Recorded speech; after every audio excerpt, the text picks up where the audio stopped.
चाहूंगी। राघवेंद्र जी, मैं आपसे समझना चाहती हूँ, जो सरकारें जैसे ही प्रदेश के अंदर बहुत ही बहुमत के साथ, आंकड़ों के साथ आती हैं, सर मुझे ध्यान आता है कि जब बसपा हटी और दूसरी सरकार आती है, सपा आई हो चाहे बीजेपी आई हो, आप लोगों ने सर पेड़ की कीमत तक निकलवाई है।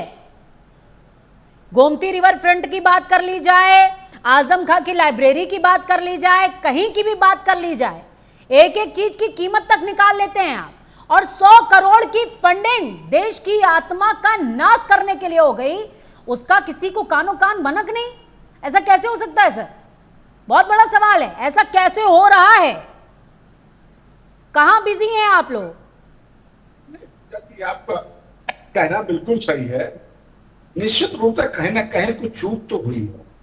मुझे ये कहने में कतई संकोच नहीं है, कोई बुरा नहीं है किसी का। वोट बैंक बचा रहे थे सर, हमारी सरकार संकोच नहीं है तो कह दीजिए वोट बैंक बचा रहे थे, आप भी बचा रहे थे, और मेरे ख्याल से पूजा मिश्रा को भी एक्सेप्ट करना चाहिए, वो लोग भी बचा रहे थे।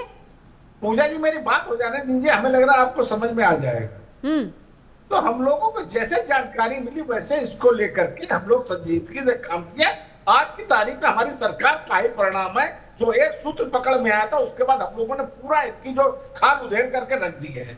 आज की तारीख में जितनी क्षमता है सरकार की, पूरी क्षमता इस विषय में लगी है। उसी का परिणाम है कि जाकिर नाइक का नाम सामने आ रहा है, उसी का परिणाम है कि ISIS का नाम आ रहा है, उसी का परिणाम है सिमी का नाम सामने आ रहा है, लश्कर तैयबा का नाम सामने आ रहा है।